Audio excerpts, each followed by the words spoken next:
एकं शास्त्रं देवकीपुत्रगीतम् एको देव देवकीपुत्र एव एको मन्त्र तस्य नामानि यानि कर्मावपि एकं तस्य देवस्य सेवा।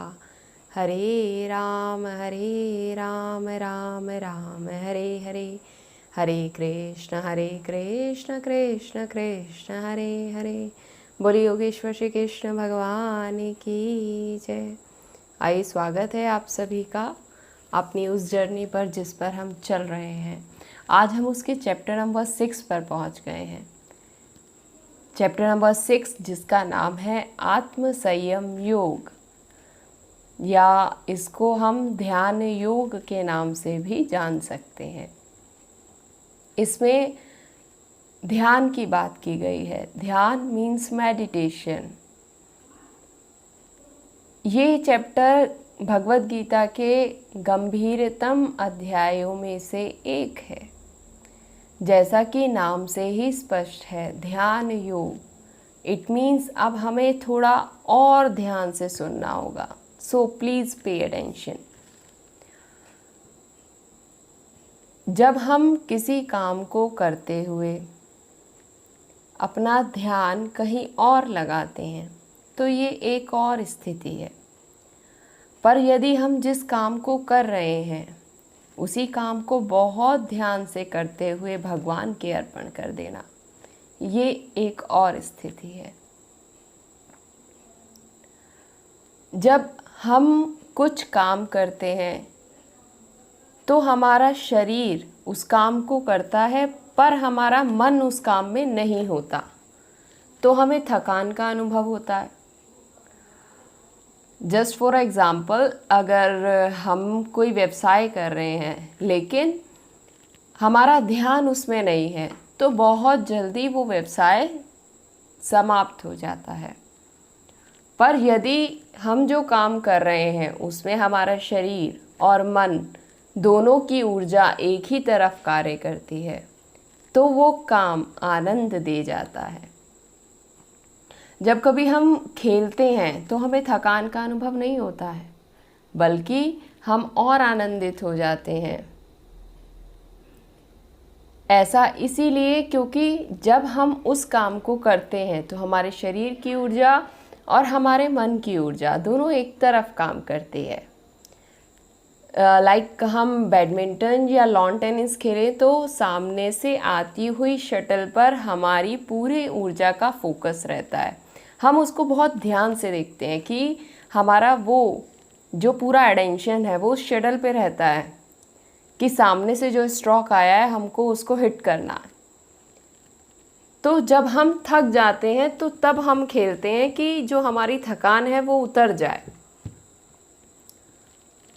तो क्यों ना हम अपने हर काम को उसी तरीके से करें कि हमारे शरीर की ऊर्जा और हमारे मन की ऊर्जा दोनों एक ही तरफ कार्य करें, तो हमारा हर काम हमें आनंद और उल्लास की तरफ लेके जाएगा। ये जो जीवन है इसमें ध्यान मीन्स मेडिटेशन। इसमें ध्यान, संन्यास, योग सभी की बात की गई है। और अब प्रीवियस चैप्टर से अर्जुन का डायलेमा भी कुछ दूर हो गया है, उसकी कॉन्शियसनेस अब अपलिफ्ट हो गई है। तो प्रभु श्री कृष्ण भी उसको अब कर्म योग से ध्यान योग पर ले आए हैं। अब उसका एक पड़ाव, एक सीढ़ी और चढ़ गया है।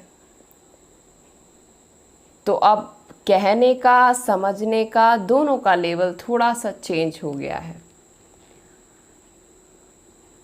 अब गीता जी इंटरटेनमेंट का विषय नहीं है, एनलाइटमेंट का विषय है।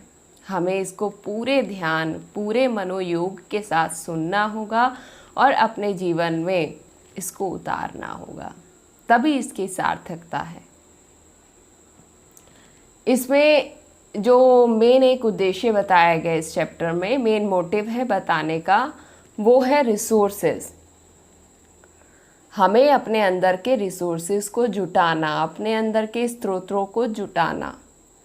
और इससे भी सहज भाषा में कहें तो इसमें दो कार्य काम करते हैं।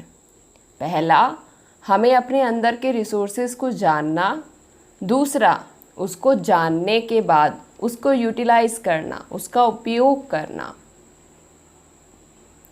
हर एक व्यक्ति के अंदर अलग अलग प्रतिभा है, आप उसको जानें, उसको समझें और उसको समझने के बाद उसका उपयोग भी करें। देश में पूरे अलग अलग कंट्रीज़ हैं, अलग अलग कॉन्टिनेंट्स हैं। लाइक अफ्रीका की हम बात करें तो वहाँ पर रिसोर्सेज और मिनरल्स की कोई कमी नहीं है। Africa is full of resources but they don't know how to utilize them, पर वो उसका उपयोग करना नहीं जानते हैं। इसीलिए अफ्रीका के मुकाबले अगर हम यूरोप और जापान इनको देखें, जो कि अफ्रीका के मुकाबले मिनरल्स में थोड़ा सा पीछे हैं, वहाँ पर पाए जाने वाले मिनरल और रिसोर्सेज की मात्रा अफ्रीका में पाए जाने वाले मिनरल और रिसोर्सेज की अपेक्षा कम है। But they are the developed countries, वो एक विकसित देश में आते हैं because they know how to utilize their resources. वो रिसोर्सेज के थोड़ा कम होने के बावजूद भी ये जानते हैं कि उसकी मार्केटिंग कैसे करनी है। Similarly human life is also full of resources और it is a full of possibilities. इसमें कुछ भी करने की क्षमता है। इंसान यदि चाहे तो कुछ भी कर सकता है। जब वो पैदा हुआ था तो ना उसको बोलना आता था, ना उसको चलना आता था, पर अगर वो अब कुछ करने की ठान ले तो कोई इसको नहीं हरा सकता। जो human life is full of possibilities, अनंत संभावनाएं हैं उसमें कुछ भी कर देने की। और उन अनंत संभावनाओं को पाने का रास्ता हम कहें तो दो तरीके हैं, दो मेन चीज़ें हैं हमें वहाँ तक पहुँचने के लिए। First is perfect goal and second is practical pathway. पहला, हमारा एक श्रेष्ठ उद्देश्य होना चाहिए और दूसरा एक व्यवहारिक रास्ता होना चाहिए। दुनिया में दो तरीके के लोग पाए जाते हैं। पहले तो जिनकी कॉन्शियसनेस केवल इसी लेवल पर टिकी हुई है, जिनकी बातों का लेवल बस इतना ही होता है कि आज क्या बनेगा, ये कपड़े तुम कहाँ से खरीद के लाए हो, ये जीन्स तुमने कितने की ली है, जिनकी कॉन्शियसनेस केवल इस लेवल पर है। और दूसरे उस लेवल पर हैं कि मैं भी आत्मा, तू भी आत्मा, हम सब परमात्मा। तो ये दोनों ही बहुत अलग अलग, बहुत ज़्यादा डिफरेंस है। और इन दोनों पैराडॉक्सेस के बीच का जो पाथवे है वो श्री भगवद गीता है। उन दोनों को जोड़ने का, जो कि फर्स्ट टाइप के लोग हैं जिनकी कॉन्शियसनेस अभी यही इसी लेवल तक है, वो उनके पास कोई परफेक्ट गोल नहीं है। और जो दूसरे तरीके के लोग हैं उनके पास कोई प्रैक्टिकल पाथवे नहीं है। अगर उनके पास कोई नया लड़का चला जाए कि आप बताइए मैं क्या करूं, तो वो केवल यही कहेंगे कि आ जाओ और सन्यासी बन जाओ। कोई व्यवहारिक रास्ता नहीं है।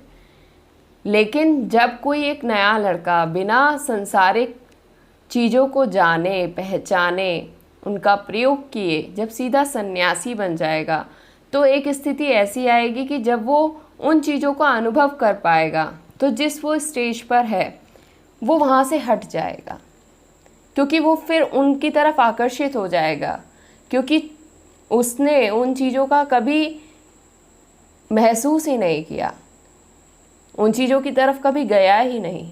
इसीलिए इस तरफ के लोगों के पास कोई प्रैक्टिकल पाथवे नहीं है और इधर के लोगों के पास कोई परफेक्ट गोल नहीं है। तो हमें एक परफेक्ट गोल, एक प्रैक्टिकल पाथवे, दोनों पैराडॉक्सेस के बीच में एक पाथवे जो कि श्री भगवद गीता जी हैं, वो हमें इस चैप्टर से जानने के लिए मिलेगा। इसके बाद बहुत इसमें आगे बहुत डीप, हमें जिसमें अपनी पूरी अटेंशन देने की ज़रूरत है, आगे चर्चा की गई है, जिसकी हम चर्चा करेंगे इससे नेक्स्ट सेशन में। तब तक के लिए श्री राधे।